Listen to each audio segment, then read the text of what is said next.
Mình nhà chứ ngành nhà ngày cầu thử tịt đó មកពីសាលារៀនវិញម៉ែប្រាប់ថាញ៉ាហើយអ៊ំឲ្យស្វាយឆាប់ហូបកូនកុំទុកយូរប្រយ័ត្នខូចអស់ខ្ញុំស្មានតែស្វាយ1 2កលេចទៅស្វាយឡើងពេញកច្រែងបឹបមកខែស្វាយចឹងកលេចតាណាក៏ឃើញស្វាយដែរអាចឆ្នៃធ្វើផ្អែមដូចខ្ញុំបានក្តៅចឹងធ្វើផ្អែមខ្លះសេទុកតិច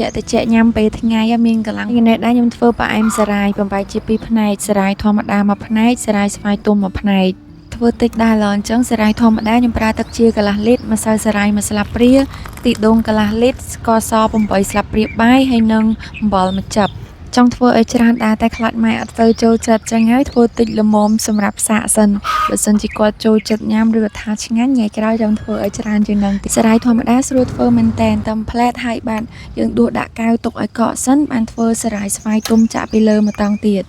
ឆ្លៀតពេលចាំសារាយកកសម្ញ៉ាំទឹកដោះគោតិចមួយកែវសិនយកថាមពលអាំងតែមាន Natural ទុកខ្លះសេនៅផ្ទះស្រាប់ញ៉ាំមួយថ្ងៃឡើងចង់អស់1លីត្រស្រួលញ៉ាំមកក្លិនឡើងឈ្ងុយហើយសម្បូរវីតាមីនកាល់ស្យូមដែលជំនួយដល់ឆ្អឹងធ្វើឆ្អឹងយើងរឹងមាំការពារជំងឺពុកឆ្អឹងទៀតម៉ែក៏ចូលចិត្តដែរគាត់ថាអត់មានក្លិនឆ្អាបអត់សូវផ្អែមពិសាហើយជួយឲ្យគាត់គេងលក់ស្រួល Natural គឺល្អសម្រាប់បងប្អូនគ្រប់វ័យកុមារចាប់ពីអាយុ2ឆ្នាំឡើងស្ត្រីមានផ្ទៃពោះឬក៏បងដែលទើបសម្រាលកូនហើយញ៉ាំល្អមែនតែនជំនួយដល់សុខភាពធ្វើឲ្យរាងកាយរឹងមាំបកមកសារាយយើងវិញពេលសារាយយើងធ្វើដំបូងកករឹងហើយយើងចាប់ផ្ដើមធ្វើសារាយទី2ចឹងស្វាយទុំយើងចាត់ហើយយកទៅកិនបងប្អូនអាចភ្លក់មើលស្វាយហ្នឹងជូរឬក៏ផ្អែមជារាងផ្អែមខ្លាំងយើងបន្ថយស្ករតែបើនៅជូរតិចអីយើងដាក់ស្ករធម្មតាសាច់ស្វាយសរុប3ខាំទឹកជា1លីត្រម្សៅសារាយ1ស្លាបព្រាច្បល់ល្បាយ3មុខនឹងឲ្យសព្វចូលគ្នា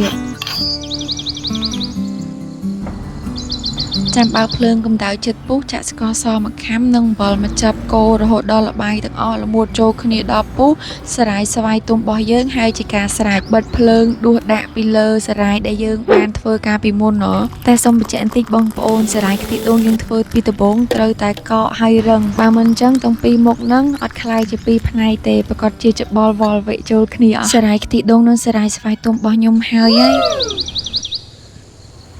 ធ្វើឲ្យភ្លាមហូបអត់តាន់កើទេចឹងខ្លះសេទុក2 3ម៉ោងមុនសិនបើរសជាតិទុកឲ្យម៉ែអ្នកដាក់ឲ្យខ្ញុំវិញ